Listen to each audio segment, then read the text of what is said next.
The blue hole swallows divers the way a sinkhole swallows houses, suddenly, completely, with barely a ripple to mark what was there before.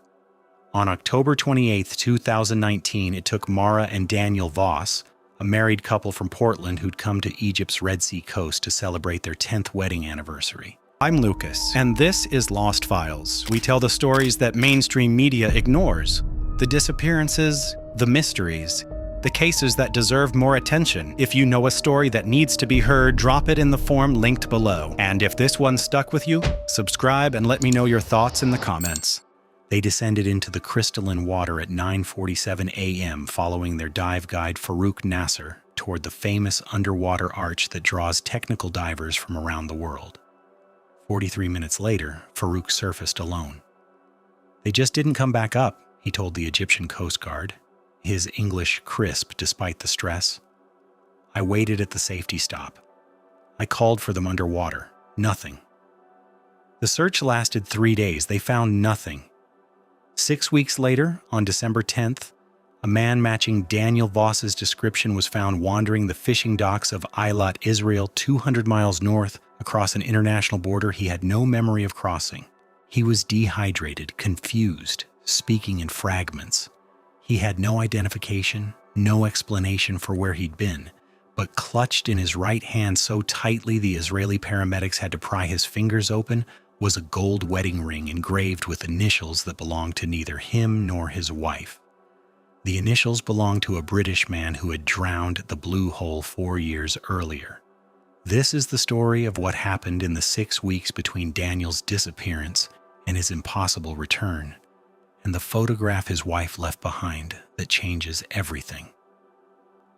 The Blue Hole sits just north of Dahab, a backpacker town on Egypt's Sinai Peninsula that exists mostly to serve divers chasing the Red Sea's legendary visibility and coral walls. The hole itself is exactly what the name suggests, a circular void in the reef dropping straight down into darkness. At 15 meters, recreational divers swim among parrotfish and Napoleon wrasse in water so clear it seems like flying. At 30 meters, the walls close in and the blue deepens to something approaching black. At 55 meters, there's an opening, the arch, a natural tunnel that cuts through the reef wall to open ocean. The arch is what makes the Blue Hole famous and deadly. To reach it, divers must descend past the safe limits of recreational diving into depths where nitrogen narcosis clouds judgment and air consumption accelerates. The tunnel itself is 30 meters long, sloping upward toward open water. It's beautiful. Shafts of sunlight filtering down through blue space, the reef wall dropping away into an abyss that has no visible bottom. It's also a trap. Divers who attempt the arch without proper training often become disoriented in the tunnel, panic, and ascend too quickly. Their bodies wash up on Dahab's beaches days later, or sometimes not at all. The reef is decorated with memorial plaques, so many that locals call the site the Divers' Cemetery. Mara and Daniel Voss were not the type to attempt the arch. Daniel, 38, was a forensic accountant who approached risk the way he approached spreadsheets, methodically, conservatively with backup plans. His dive log showed 47 dives over 6 years, all within recreational limits, nothing below 30 meters. His friends described him as the least likely person they knew to die diving. Mara, 35, was a travel photographer whose work had appeared in National Geographic and Lonely Planet. She was the more adventurous of the two, but adventure for her meant hiking to remote villages or camping in national parks. Calculated risks with exit strategies, not technical diving that could kill you if you made a single mistake. They'd been married 10 years. No children yet, but they were trying. The Egypt trip was meant to be a celebration, a decade of marriage, successful careers, a future they were building together. They were the careful type, said Emma Hartwell, a British dive instructor who'd met the couple at their hotel 2 days before they disappeared. You know how some divers are always pushing limits, always wanting to go deeper, see more? They weren't like that. They were tourists, happy tourists. The couple had been staying at the Seven Heaven Hotel, a modest dive resort popular with European backpackers and middle-aged American couples looking for affordable Red Sea diving. Their room overlooked the lagoon, where beginners practiced in shallow water.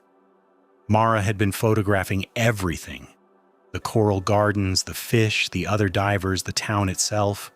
She'd been to Dahab before 2 years earlier, on a solo photography assignment for a diving magazine. That trip had gone well enough that she'd brought Daniel back to see what she'd fallen in love with. The impossible blue of the water, the barren mountains rising behind the town, the easy rhythm of dive boat life. But something had changed since her first visit. Other guests at the hotel noticed Mara asking questions about dive sites, about local operators, about boats that seemed to run odd schedules. She was friendly about it, professional but persistent. She was working on something, said Marcus Webb, a German dive instructor who talked to Mara over beers the night before the fatal dive. She had this way of asking questions that seemed casual but weren't, like she was putting together a story. The questions had focused on the Blue Hole, specifically on diving activities that happened outside the normal tourist schedule. Early morning dives before the day boats arrived, night dives that didn't return to shore until after midnight. Divers who went down in small groups and seemed to know exactly where they were going. Mara hadn't shared what she was investigating, not with the other hotel guests, but on the morning of October 28th, she'd told one person, Farouk Nasser, their dive guide. Farouk was 29, a Dahab local who'd been guiding divers for 8 years without a single incident. He spoke 3 languages, had certifications from multiple diving agencies, and maintained a 5-star rating on TripAdvisor. Tourists liked him because he was knowledgeable without being condescending, safety conscious without being paranoid. He knew where to find the best coral formations, which sites had the clearest water, when the current would be manageable for nervous divers. He'd guided Mara on her previous trip to Dahab, which was why she'd requested him specifically for the anniversary dive. They'd kept in touch sporadically, Mara following his Instagram account, occasionally commenting on his underwater photography. The night before the dive, Mara had approached Farouk at the dive center while Daniel was back at the hotel uploading photos. According to the dive center manager, they'd talked for 20 minutes, walking along the beach away from the main resort area. When Farouk returned, he seemed distracted. She was asking about things that weren't her business, said Ahmed Khalil, who owned the dive center and had employed Farouk for 3 years. Tourist business, not the other stuff. Ahmed wouldn't elaborate on what other stuff meant, but other dive operators in Dahab, when pressed by investigators, admitted that not all diving activities in the area were purely recreational. The Red Sea's proximity to multiple international borders, its thousands of unmarked dive sites, and the fact that diving boats could approach shore from any direction made it attractive to people moving things they didn't want documented. Small packages, waterproof, valuable enough to justify the risk and complex enough to require local knowledge of underwater geography. The Blue Hole, with its deep walls and the arched tunnel connecting to open water, was particularly useful. A skilled freediver could carry something down to the arch, pass it to someone waiting on the other side, and be back on the surface in under 2 minutes. To casual observers, it would look like advanced diving practice. To the Coast Guard, if they bothered to look, it would appear to be within the massive volume of legitimate diving activity. Mara, with her photographer's eye for unusual patterns and her previous experience in Dahab, had apparently noticed something worth documenting. The morning of October 28th dawned clear and calm, perfect diving conditions. Mara and Daniel met Farouk at the dive center at 8:30 a.m., loaded their gear onto his boat, and motored out to the Blue Hole with 2 other divers, a Dutch couple celebrating their honeymoon. The plan was straightforward, a 30-meter wall dive along the reef, well above the arch, followed by a safety stop and surface interval before a second shallower dive. Nothing technical, nothing dangerous, the kind of dive Daniel had done dozens of times before. The Dutch couple descended first, followed by Mara and Daniel, with Farouk bringing up the rear as dive guide protocol required. The water was exceptionally clear that morning, visibility extending past 50 meters, the reef wall dropping into blue space that seemed infinite. At 9:47 a.m., according to Farouk's dive computer, the group reached their planned maximum depth of 28 meters. The Dutch couple, less experienced than the Americans, began their ascent toward the safety stop. Farouk signaled for Mara and Daniel to follow. This is where the stories diverge. According to Farouk, Mara signaled that she wanted to photograph something, a large grouper she'd spotted near a coral outcrop. Daniel stayed with her while Farouk escorted the Dutch couple upward. When Farouk returned to collect the Americans 3 minutes later, they were gone. He searched the immediate area, swimming deeper along the wall, checking crevices and swim-throughs where disoriented divers sometimes became trapped. He found nothing. At 10:15 a.m., approaching the limits of his no decompression time, he made an emergency ascent to call for help. The Dutch couple confirmed seeing Mara with her camera near the coral outcrop. They confirmed that Farouk had stayed with them during their ascent. But they were novice divers, nervous about their own buoyancy and navigation, and admitted they hadn't been paying close attention to the Americans' location. The Egyptian Coast Guard arrived within an hour. They deployed divers to search the wall, the arch, and the open water beyond. They found no bodies, no equipment, no air bubbles suggesting divers trapped in underwater caverns. Mara and Daniel Voss had simply vanished into the blue hole's infinite blue. By day 3, the search was called off. The official conclusion was accidental drowning, a tragic but not uncommon occurrence at one of the world's most dangerous dive sites. The bodies, investigators explained, had probably been carried away by current, possibly through the arch to open water where they might never be recovered. Daniel's parents flew in from Portland to handle the formalities. Mara's sister came from San Francisco. The couple's dive gear was never found. Their hotel room was cleaned out, their belongings shipped home. The case file was marked closed. But Detective Lena Shachar of the Israeli Border Police had questions the Egyptians hadn't asked. Shachar was 34, a 12-year veteran of investigations involving border crossings between Israel, Egypt, and Jordan. She'd seen smugglers, terrorists, refugees, and confused tourists who'd wandered into restricted areas. She'd never seen someone cross 200 miles of desert and international boundaries with no memory of the journey and no documentation that he'd ever been there. Daniel, if the man found in Eilat was actually Daniel Voss, had been discovered at 6:15 a.m. on December 10th by fishermen preparing their boats for the morning catch. He was sitting on a concrete pier, staring at the water, still wearing dive shorts and a UV protection shirt that had been sun-bleached nearly white. His feet were bare, the soles thick with calluses suggesting he'd walked significant distances on rough ground. He was severely dehydrated and had lost approximately 30 pounds. When the fisherman approached him, he responded to his name, but couldn't say where he'd come from or how long he'd been traveling. His English was functional but fragmented, as if he were translating from another language. He knew he was American, knew his wife's name was Mara, but couldn't remember their last dive or the hotel they'd stayed in or anything about the previous 6 weeks. The Israeli medical team that examined him found evidence of prolonged exposure to sun and salt water, vitamin deficiencies consistent with inadequate nutrition, and mild dehydration. But they found no injuries suggesting violence, no signs of restraint, no drugs in his system that would explain the memory loss. What they did find was the ring.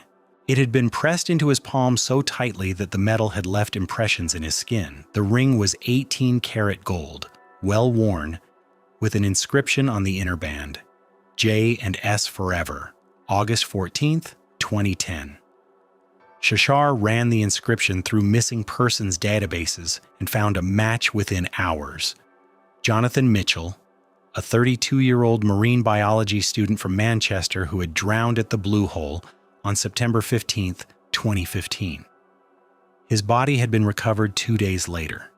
His personal effects, including his wedding ring, had been returned to his widow Sarah.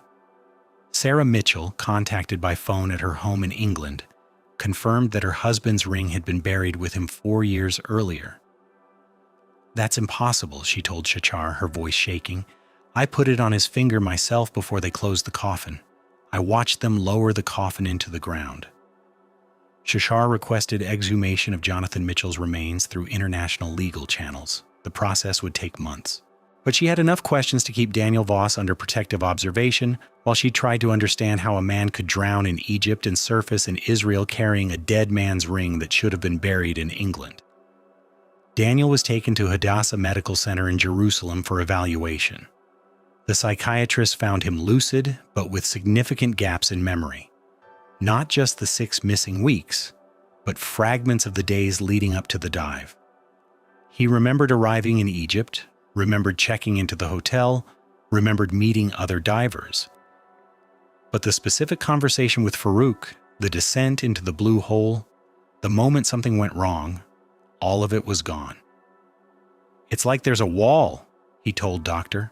Rachel Goldstein, the trauma specialist assigned to his case.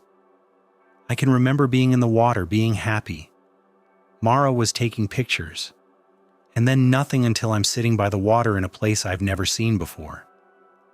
The amnesia could be explained by trauma, by prolonged stress, by deliberate drugging, or by a dozen other causes.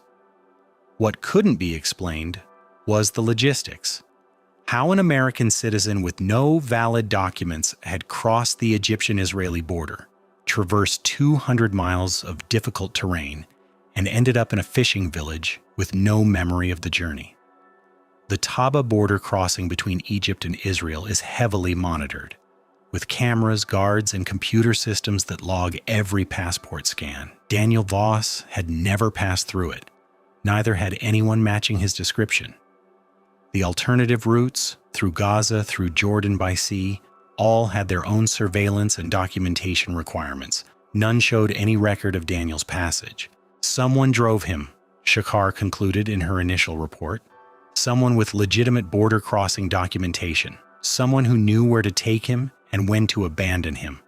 This wasn't random. This was planned. But if Daniel had been held for 6 weeks and then deliberately released, the question was why? Why keep him alive? Why give him the ring? Why leave him where he would be found and identified? The answer, Shachar suspected, lay in whatever Mara had been photographing before she died. 2 weeks after Daniel's discovery, Shachar flew to Egypt to examine the evidence the local police had collected. The cooperation was grudging. Egyptian authorities don't appreciate foreign investigators suggesting their cases weren't properly handled. But Daniel's impossible survival had generated enough international media attention that officials were willing to allow a limited review. The case file was thin. Witness statements from Farouk and the Dutch couple, a Coast Guard report on the search effort, photographs of the dive site, and an inventory of the couple's hotel room. No physical evidence from the water, no dive equipment recovered, no body. But Mara's camera equipment had been left in the hotel room. She'd brought 2 camera setups, a digital SLR for surface photography, and an underwater housing with a film camera for diving. The digital camera contained the photos she'd taken during their stay, standard tourist shots of the hotel, the town, the boat trips, nothing unusual. The film camera was empty, but the hotel room safe contained 4 rolls of exposed film that Mara had removed from the camera and stored after previous dives.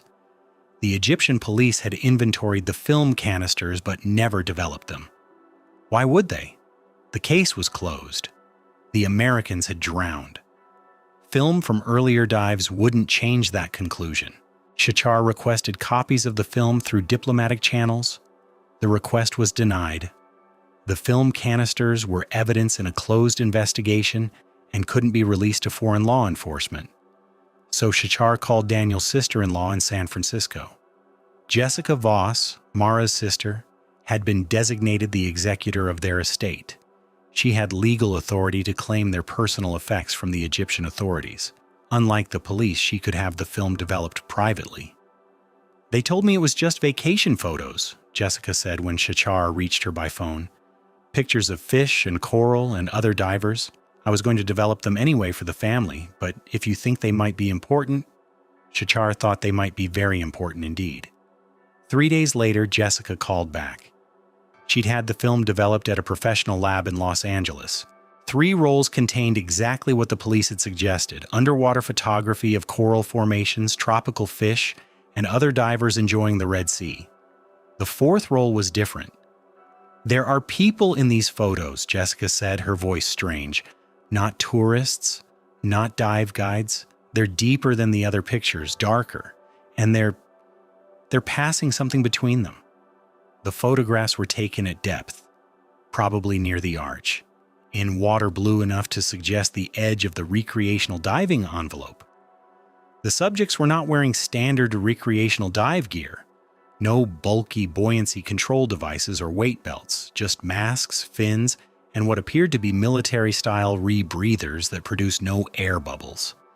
In the clearest photograph, 2 figures floated in blue space on opposite sides of what might have been the arch tunnel. One appeared to be handing a small, dark object to the other. The object was wrapped in something that reflected the camera's strobe, possibly waterproof packaging. The figures were too distant and the water too dark to identify faces, but their body language suggested coordination, practice, routine. This was not a chance encounter between recreational divers. This was work. "She saw something she wasn't supposed to see," Shachar said when Jessica emailed her copies of the photographs, "and someone knew she saw it?" The question was, what happened next? Did Mara confront someone about what she'd witnessed? Did she try to document more evidence? Did she make the mistake of trusting the wrong person? Shachar's phone rang at 3 a.m. Jerusalem time. The caller ID showed a Portland number. "Detective Shachar?" The voice was male, American, tentative. "This is Daniel Voss. I think I remember something."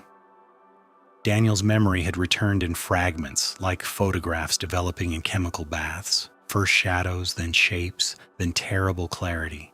He remembered descending toward the coral outcrop with Mara, watching her frame shots of a massive grouper that hung motionless in the blue. He remembered the moment she gestured toward something deeper, something that had caught her photographer's eye in the distance. 2 figures moving with purpose through the water column near the arch. Not recreational divers. Their movements were too controlled, too efficient. They were working. Mara wanted to get closer, Daniel told Shachar, his voice flat with the exhaustion that comes after weeks of forced forgetting. She'd been tracking something for days, some kind of pattern. She said she'd seen the same people diving the same schedule, always in pairs, always carrying small bags. Daniel's memory of the descent was crystalline now, as if the amnesia had been a protective shell that had finally cracked. He remembered following Mara deeper than they'd planned, beyond the 30-meter limit Farouk had set for their dive. He remembered her excitement as she lined up shots, her camera's strobe firing repeatedly in the blue darkness. He remembered the moment one of the figures noticed the light. "They came up fast," Daniel said, "faster than you're supposed to." One of them grabbed Mara's camera, tried to pull it away from her. She fought back. The housing cracked. Water started getting in. What happened next unfolded with the logic of underwater emergencies. Everything wrong at once, no time to think, only react. Mara's camera flooding, the strange divers closing in, Daniel's own air supply running low from the unplanned deep dive, the nitrogen narcosis that made every decision feel thick and slow. "They had these masks," Daniel said. "Full face masks with communication systems. They could talk to each other underwater. We couldn't. We were using hand signals while they were coordinating like a military unit." One of the figures had produced a small cylinder, something that looked like a dive light but wasn't. When activated, it had released a cloud of something into the water, something that made the sea around them shimmer like heat waves. "Sedative," Shachar said when Daniel described it, "delivered through the water. There are compounds that can be absorbed through skin or gills. Military divers use them for underwater operations." Daniel remembered the strange taste in his mouth, the way his vision had started to tunnel. He remembered Mara's eyes wide behind her mask, her hands moving sluggishly as she tried to reach for her emergency ascent device. He remembered thinking they were going to die 30 meters down in the blue hole, and no one would ever know why. The last thing he remembered clearly was hands grabbing him, pulling him through the arch tunnel toward open water and the darkness that came after. The memories that followed were fractured, unreliable, impressions rather than events. Daniel remembered being in enclosed spaces that smelled of salt and diesel fuel. He remembered voices speaking Arabic, occasionally English. He remembered being moved from place to place, always at night, always with his vision blocked. "They kept us alive," he said, and the past tense made Shachar's chest tighten. "For weeks. They had questions about what we'd seen, what Mara had photographed, who she'd talked to, but we couldn't tell them what they wanted to know." The interrogation had been methodical rather than violent. Daniel described being kept in what seemed like a ship's cabin, fed regularly, given fresh water, even allowed to exercise in a small deck area under supervision. His captors had been professional, almost clinical. This wasn't revenge or sadism. It was problem-solving. "They wanted to know if we'd shared the photographs with anyone," Daniel said. "If we'd sent them home, uploaded them somewhere, told other divers what we'd seen. Mara kept saying we hadn't, that the film was still in her camera back at the hotel." But that wasn't entirely true. 3 days before their final dive, Mara had given one roll of exposed film to Emma Hartwell, the British dive instructor they'd befriended at the hotel. She'd asked Emma to develop it and mail the prints to her sister in San Francisco, claiming she wanted to surprise Jessica with photos from the trip. Daniel had forgotten about this until the memories started returning. Mara had made him promise not to mention it to anyone. She'd wanted the photographs to be a surprise, even under interrogation. Even when their lives might have depended on complete honesty, Daniel had kept his promise. "They would have killed us both if they'd known," Daniel said. "But Mara never told them. Even when they—" He couldn't finish the sentence. Shachar didn't press him. Some details weren't necessary for understanding the pattern.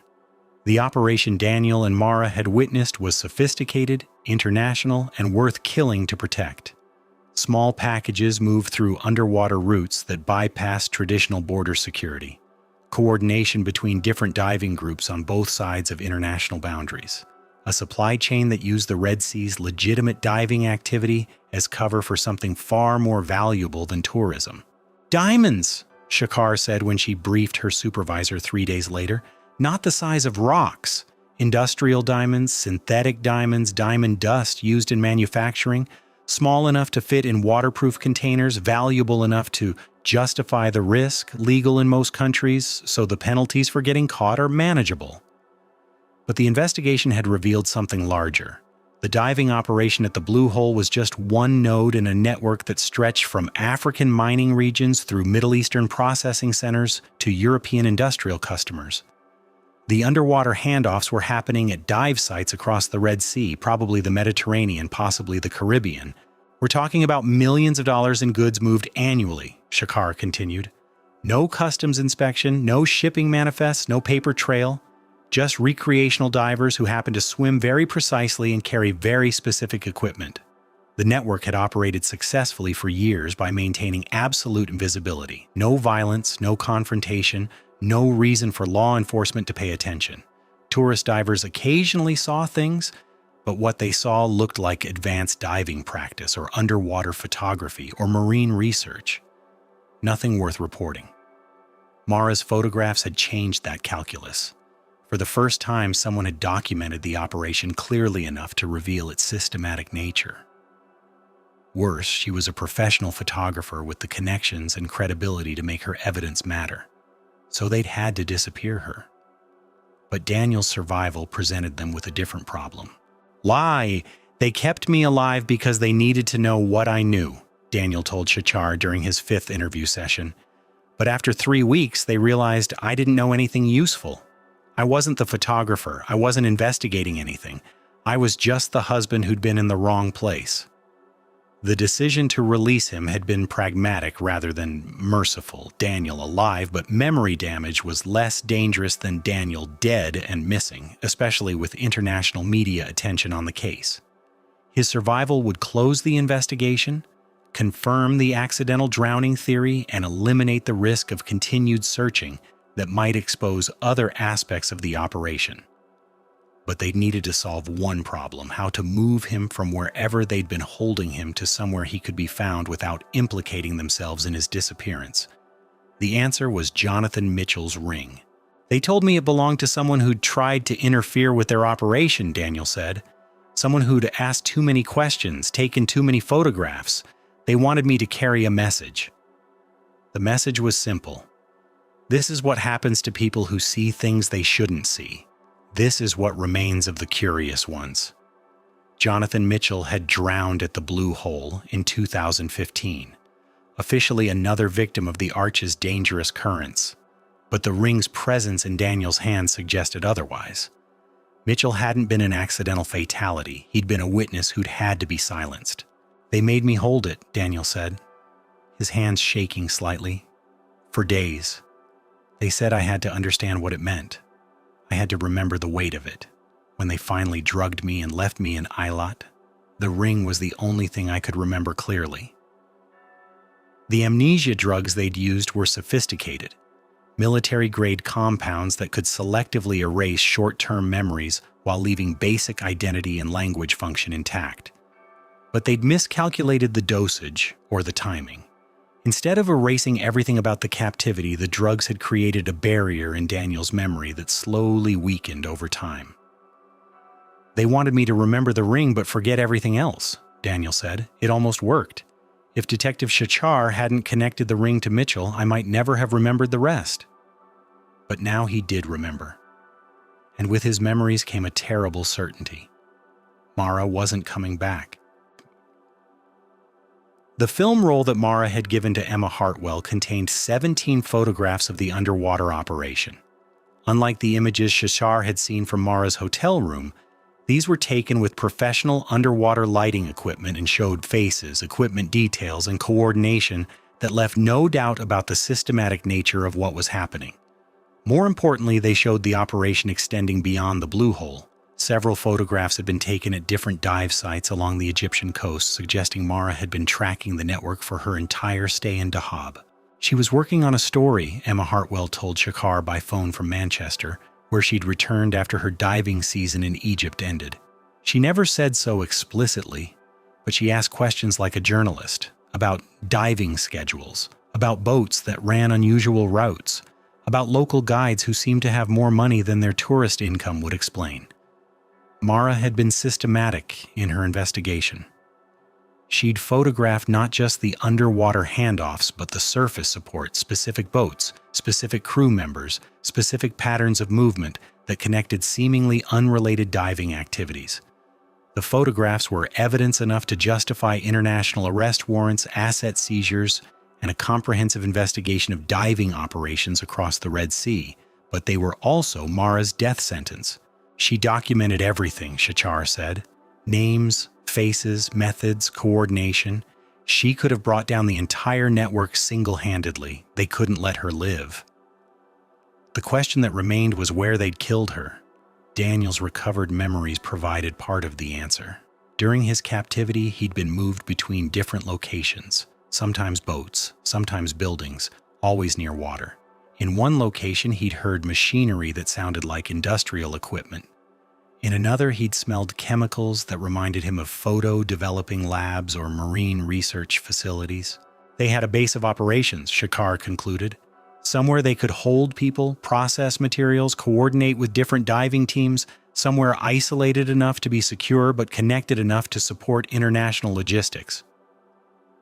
Satellite analysis of the Egyptian coast revealed several facilities that matched the requirements: former military installations, abandoned industrial sites, private research stations that operated with minimal oversight. Any of them could have served as a base for the diamond smuggling network. But Shachar's investigation was running into political obstacles. The Egyptian government, already sensitive about tourism impacts from diving fatalities, was reluctant to support an investigation that might reveal organized criminal activity at popular dive sites. The Israeli government was more interested in border security implications than in solving a murder case involving American citizens. This gets closed quietly, Shachar's supervisor told her during a meeting in December. Daniel Voss is alive and safe. That's the victory we publicize. The rest gets handled through diplomatic channels and international law enforcement coordination. Shachar understood the political reality, but she couldn't accept it. 2 people had been murdered for documenting criminal activity. A network of smugglers continued to operate with impunity. And somewhere along the Egyptian coast, Mara's body was probably in an unmarked grave. She made a decision that would end her career with the border police and begin something else entirely. On January 15, 2020, Shachar submitted her resignation and flew to London to meet with Sarah Mitchell, Jonathan Mitchell's widow. The meeting lasted 6 hours and ended with Sarah agreeing to fund a private investigation into her husband's death and the diamond smuggling network that had killed him. "The police told me he drowned because he was inexperienced," Sarah said as they sat in her Manchester flat, looking at photographs of Jonathan's final dive trip. "But he'd been diving for 15 years. He was cautious, methodical, never took risks. The story never made sense." Working with a team of freelance investigators, former military divers, and financial analysts, Shachar began mapping the smuggling network using Mara's photographs as a starting point. The investigation took 8 months and revealed connections that spanned 4 continents. The Blue Hole operation was managed by a Syrian businessman operating through a shell company registered in Cyprus. The diving teams included former military personnel from Russia, South Africa, and Eastern Europe. The distribution network moved processed diamonds through jewelry manufacturing centers in Thailand, Turkey, and Belgium. The investigation also revealed that Jonathan Mitchell had been documenting similar activities at Red Sea dive sites in 2015. His underwater photography, initially dismissed as a hobbyist documentation of coral reefs, actually showed systematic patterns of coordination between diving groups at different sites. Like Mara, he'd been too thorough in his documentation. Like Mara, he'd seen too much and asked too many questions. Unlike Mara, his body had been recovered and his death ruled accidental, which had ended the investigation before it could expose the broader pattern. The private investigation culminated in simultaneous raids by law enforcement agencies in 6 countries in September 2020. The coordination was handled by Interpol using evidence Shachar's team had developed independently of official channels. 43 people were arrested, including diving instructors, boat operators, and processing facility managers. The Syrian businessman was found dead in his Nicosia apartment 2 days before the raids began, apparently by suicide. The official investigation concluded that he'd learned about the pending arrests and chosen death over extradition and trial. Shachar suspected otherwise, but couldn't prove it. Daniel Voss returned to Portland in February 2020, but never resumed his career as a forensic accountant. The memory restoration process had left him with persistent anxiety about enclosed spaces and an inability to be underwater without panic attacks. He worked sporadically as a financial consultant, spent time in therapy, and struggled with survivor's guilt that no amount of counseling seemed to address. "Mara died for those photographs," he told a journalist from National Geographic who was writing about the investigation. "She died because she wanted to document something important, something that would make a difference. I lived because I was nobody special.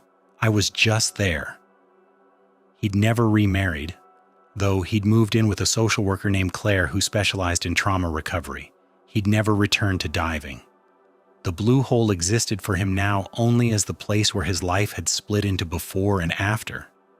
But he'd kept Mara's cameras, and in quiet moments he sometimes went through her digital photographs from their trip, the innocent ones, the tourist shots, the pictures that showed a couple in love celebrating their 10th anniversary at one of the world's most beautiful dive sites. In those photographs, Mara was always smiling behind her diving mask, always pointing at something wonderful she'd seen in the water, always eager to share the experience with him. That was how he chose to remember her, not as an investigative photographer who died for her work, but as his wife, who'd wanted to show him something beautiful beneath the surface of the Red Sea. The last photograph on her digital camera was a selfie they'd taken on the boat before their final dive, both of them grinning in their wetsuits with the Blue Hole visible in the background. They looked happy, excited, unaware that they had less than an hour left together. Daniel had the photograph printed and framed. It sat on his nightstand in Portland, next to a small jar of sand he'd brought back from Dahab and never opened. Claire understood that some things couldn't be explained or changed, only carried. On quiet evenings, he would tell her stories about Mara, not about her investigation or her death, but about her life. How she'd learned to dive because she'd wanted to photograph coral reefs. How she'd always packed too much camera equipment and too few clothes on trips. How she'd been knitting a scarf for their neighbor's new baby the week before they'd left for Egypt. She was curious about everything, Daniel said. That's what killed her in the end. She saw something that wasn't right, and she couldn't let it go. She had to understand it, document it, expose it. That's who she was. Lena Shachar opened her private investigation firm in Tel Aviv in 2021, specializing in cases involving international criminal networks and disappeared persons. Her first major success, the Blue Hole investigation, had established her reputation among law enforcement agencies that needed results outside official channels. She kept a photograph on her desk from Mara's film, one of the underwater shots showing two figures passing something between them in the blue darkness near the arch. To casual observers, it looked like abstract underwater photography, beautiful in its own way. To Shachar, it represented something else entirely, evidence that curiosity and careful documentation could expose systems designed to remain invisible. The diamond smuggling network had been disrupted but not destroyed. Other operations using similar methods at different dive sites probably continued. The Red Sea remained a conduit for people moving valuable things between Africa, the Middle East, and Europe. The Blue Hole continued to attract divers from around the world, most of whom would never know about the criminal activity that had operated in its depths for years. But Mara's photographs had proven something important, that ordinary people, armed with curiosity and cameras, could document things that governments and law enforcement agencies had missed. That professional criminals, no matter how sophisticated, left traces that careful observers could detect and decode. The investigation had also proven something darker, that such documentation could be fatal. Shachar's firm handled approximately 30 cases per year, mostly missing persons and financial fraud investigations, but she reserved time each month for cases involving journalists, photographers, and activists who disappeared while investigating sensitive subjects. She worked these cases at reduced rates or pro bono, understanding that some work couldn't be measured in billable hours. There are people like Mara in every major city, she told a conference of investigative journalists in 2022. People who see patterns others miss, who ask questions others don't think to ask, who document things others want to keep hidden. Most of them survive their curiosity, some don't. The work continues because people like Mara believe that truth matters more than safety. The Blue Hole continues to swallow divers. Since Mara and Daniel's disappearance, 17 people have died attempting to navigate the arch. Their deaths follow the familiar pattern. Inexperienced divers attempting technical dives beyond their training, nitrogen narcosis clouding judgment, panic leading to rapid ascent and fatal decompression injuries. These deaths are genuine accidents, investigated thoroughly and explained clearly. They generate memorial plaques that join the dozens already decorating the reef wall. They remind visiting divers that the Blue Hole's beauty comes with genuine risks that have nothing to do with criminal activity. But for those who know where to look, other activities continue. Early morning dives before the tourist boats arrive. Small groups of divers with military-grade equipment and precise navigation patterns. Handoffs in deep water that look like advanced training exercises to casual observers. The network has adapted to increase scrutiny, modified its methods, recruited new personnel. The fundamental economics remain unchanged. Valuable goods need to move between countries, and underwater routes remain attractive to people who prefer to avoid documentation. Farouk Nasser, the dive guide who surfaced alone from the Blue Hole on October 28, 2019, continued working in Dahab until February 2020, when he left Egypt suddenly and permanently. His current whereabouts are unknown. The dive center that employed him was sold to new owners who claim no knowledge of previous staff or operational practices.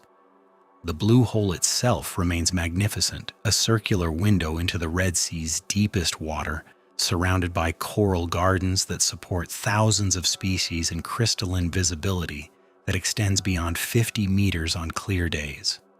Photographers continue to document its beauty.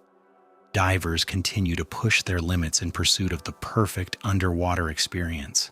Most of them surface safely, carrying memories of an extraordinary natural wonder and photographs that capture a tiny fraction of its sublimity. Some carry other things, small packages, anonymous deliveries, transactions that leave no official record but generate enormous profits for people who understand that the most efficient borders are the ones nobody thinks to patrol. And sometimes, rarely, photographers like Mara notice patterns that weren't meant to be seen, ask questions that weren't meant to be asked, and document evidence that some people will kill to suppress. The blue hole keeps its secrets well, but not perfectly. In archives in Tel Aviv, Manchester, and Portland, Mara's photographs remain, evidence of systematic criminal activity, testimony to the power of careful observation, and memorial to a woman who believed that some truths were worth dying to reveal. The water above the arch is blue and clear and infinite, exactly as it was on the morning when 2 Americans descended into its depths and only one returned. The difference is that now we know why.